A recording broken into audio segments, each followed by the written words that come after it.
अस्सलाम वालेकुम viewers, rich Pakistan का नया एपिसोड लिए मैं हूं आपका मेजबान अब्दुर्रहमान। आज डिस्कस करेंगे ग्वादर पोर्ट को, जिस पर एक बड़ी पेशरफ्त हुई है। इस पोर्ट की गहराई में मजीद इजाफा किया गया है और अब इस पर बड़े साइज के जहाज भी उतरने के काबिल हो गए हैं। बेसिकली जब ये पोर्ट सन 2006-7 में बनकर मुकम्मल हुई थी तो उस वक्त ये डीप सी पोर्ट थी, जिसमें लंगर अंदाज होने के लिए 14.5 मीटर की डेप्थ मौजूद थी। यानी कि पानी की सतह से लेकर जमीन की सतह तक 14.5 मीटर का फासला था, जो कि बड़े साइज के बहरी जहाजों के लिए लंगर अंदाज होने के लिए आइडियल होता है। फिर जैसे नेचुरली होता है, वक्त के साथ साथ मट्टी, रेत, कचरा वगैरह आकर नीचे तली में बैठ जाता है, तो इसकी ये 14.5 मीटर की डेप्थ कम होकर 12 मीटर तक आ गई थी। इसी सबब बड़े साइज के जहाज यहां पर आकर लंगर अंदाज नहीं हो रहे थे, जिसकी वजह से कम जहाज ग्वादर पोर्ट पर आते थे और इसका रेवेन्यू बहुत ज्यादा हर्ट हो रहा था। अब 4 अरब 70 करोड़ रुपए की लागत से इसके नेविगेशन चैनल, इसके बेसन और बर्थ्स को तमाम को ड्रेज कर लिया गया है। नेविगेशन चैनल बेसिकली किसी भी बंदरगाह में जहाज के गुजरने का एक रास्ता होता है, जिसे इर्द गिर्द की जमीन से ज्यादा गहरा किया जाता है ताकि बड़े जहाज बासानी गुजर जाए। तो ये एक अहम डेवलपमेंट हुई है। ये नेविगेशन चैनल 4.7 किलोमीटर तवील है। इसके अलावा अंदर के जो मुख्तलिफ काम है वो भी हुए हैं और तकरीबन 1 मिलियन टन से ज्यादा रेत, मट्टी, गारा वगैरह उस इलाके से निकाल लिया गया है। अब 50,000 टन से जायद डेड वेट के जहाज भी ग्वादर की बंदरगाह पर लंगर अंदाज हो सकेंगे। अभी तो ये बंदरगाह बहुत छोटी है, इसकी कुछ 3 बर्थ्स हैं और 1 कंटेनर बर्थ है। हालांकि अल्लाह ने हमें जितनी बड़ी ये जगह दी है, एक नेचुरल सी पोर्ट की, इसकी कुदरती गहराई ज्यादा है और दूसरा इसके ऊपर 100 जहाज एक टाइम पे खड़े करने की जगह अल्लाह ने दी हुई है। यानी कि 100 बर्थ्स बनाई जा सकती हैं ग्वादर की बंदरगाह के ऊपर। इसके मुकाबले में चाबहार की बंदरगाह है, वहां पर मुश्किल 25 से 3 बर्थ्स बनाई जा सकती हैं। और फिर ग्वादर जिस जगह लोकेटेड है वहां पर दुनिया के 20 अहम ममालिक की गुजरगाह है। सबसे अहम ममालिक तो सऊदीया है, कतर है, बहरीन है, यूएई है।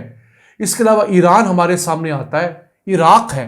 उसके साथ साथ ये मुल्क जिन मुल्कों के साथ ट्रेड करते हैं, मसलन इंडिया है, आगे चाइना है, सिंगापुर है, मलेशिया है, ये सारे मुल्क पाकिस्तान के सामने से गुजर के जाते हैं, जिसको स्टेट ऑफ हुर्मस कहते हैं।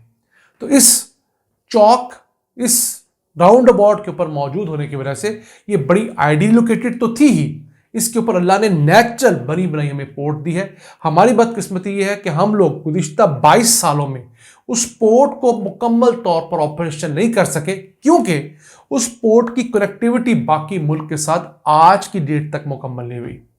जिस मोटरवे ने ग्वादर की बंदरगाह को पाकिस्तान के साथ जोड़ना था, M8 मोटरवे ग्वादर रत्तो डेरो, वो अभी तक मुकम्मल नहीं है।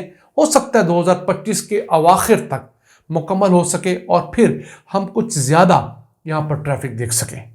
अब फेज 2 जब बनना है तो उसके अंदर इसकी मौजूदा सालाना कार्गो हैंडलिंग कैपेसिटी जो सिर्फ 2 करोड़ टन है, उससे बढ़ाकर 40 करोड़ टन किया जाना है।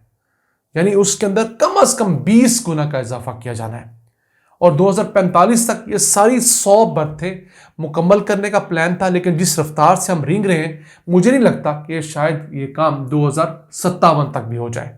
अब यहां पर ना सिर्फ कंटेनर की बर्थें बन रही है, बल्क कार्गो, मतलब जिसमें वीट होता है, फर्टिलाइजर होता है, बल्क में आता है, उसको दोबारा रीपैक किया जाता है पोर्ट के ऊपर, वो बल्क कार्गो बनना है। और ऐसा बल्क कार्गो जहां पर 1 लाख टन डेड वेट के जहाज भी लंगर अंदाज हो सकेंगे।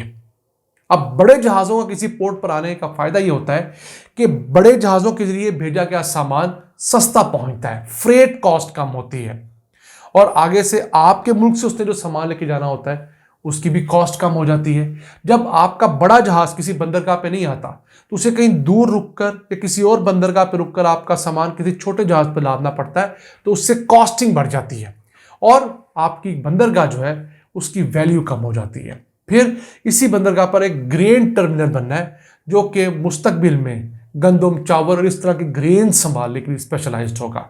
फिर यहाँ पर एक आर ओ टर्मिनल बनना है, यानी कि रोल ओवर रोल इन गाड़ियों की एक्सपोर्ट्स इंपोर्ट्स के लिए भी ग्वादर की बंदरगाह के ऊपर एक ऐसा टर्मिनल प्लान किया गया है जहां पर शिप आकर लगेगा जिसमें गाड़ियां होती हैं और गाड़ियां आराम से चलकर उसके अंदर लोड हो जाया करेंगी, लोड होकर उतर जाया करेंगी, जैसे आप स्क्रीन पर देख सकते हैं। अगर ये काम हो जाता है तो पाकिस्तान के पास एक बहुत बड़ा पोटेंशियल है कि हम जापान से और दुनिया के दीगर मुल्कों से सेकेंड हैंड गाड़ियां अपने मुल्क में मंगवाएं।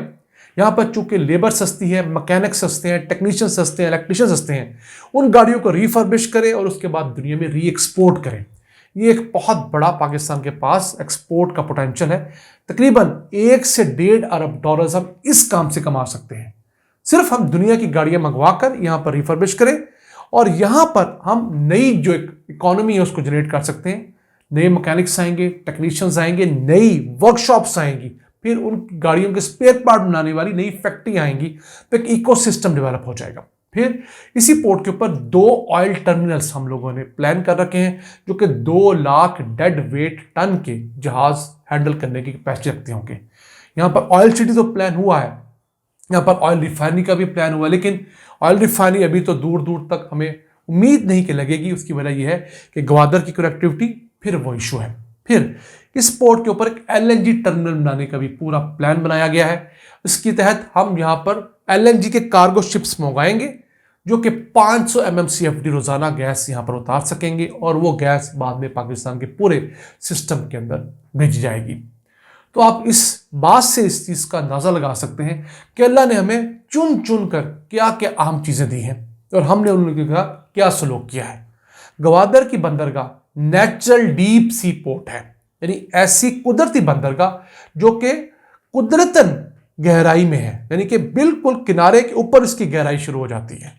नॉर्मली ये होता है कि किनारे के बाद आहिस्ता आहिस्ता आहिस्ता गहराई होती है और फिर पोर्ट बनने के बाद उस गहराई को ड्रेजिंग के जरिए मुसलसल गहरा किया जाता है। ये तो कुदरती गहरी थी, हमें बहुत थोड़ी ड्रेजिंग करनी पड़ी, फिर भी हम इसको मेंटेन नहीं कर पाए। दुनिया की कई ऐसी पोर्ट्स हैं जो आर्टिफिशियली ड्रेज करके डीप सी बनाई गई हैं और उससे बड़ा इस्तेफादा कर रहे हैं। अब कराची पोर्ट और इसके अलावा पोर्ट कासिम पर भी ये इशू रहे हैं कि कभी उनकी ड्रेजिंग होती है, कभी नहीं होती। जब नहीं होती है तो बड़े शिप्स नहीं आ रहे होते। अब गवादर पोर्ट की ड्रेजिंग भी 2015 से ड्यू थी। पिछले 7-8 साल इसकी ड्रेजिंग नहीं हो सकी। बदकिस्मती से उसमें एक बड़ा अरसा PTI का भी था, 3-3.5 साल का। फिर इसी तरह 3-4 साल का नून लीग का या PDM2 का भी दौर था। तो इन तमाम वजूहात की वजह से इस पोर्ट ने खास तरक्की नहीं की। अब भी China overseas port holding authority जो इस ग्वादर की पोर्ट को चला रही है, उसने पाकिस्तान को धमकी दी कि अगर कोई जहाज इसके चैनल में गहराई कम होने के सबब फंस गया तो हम आपसे जुर्माना वसूल करेंगे। जो तब पाकिस्तान की आंखें खोली। पहले 1 अरब रुपए का प्रोजेक्ट बनाया गया इसी ड्रेजिंग का, फिर उसे बढ़ाकर 4 अरब 70 करोड़ रुपए का किया गया और तकरीबन 11 महीने के अंदर ये तमाम प्रोसेस मुकम्मल कर लिया गया है। उम्मीद करते हैं कि हमारी ग्वादर की बंदरगाह और ग्वादर का शहर दिन दुगनी रात चुगनी तरक्की करे। आज के लिए इतना ही। अपने मेज़बान अब्दुर्रहमान को इजाज़त दीजिए। अल्लाह ने के पान।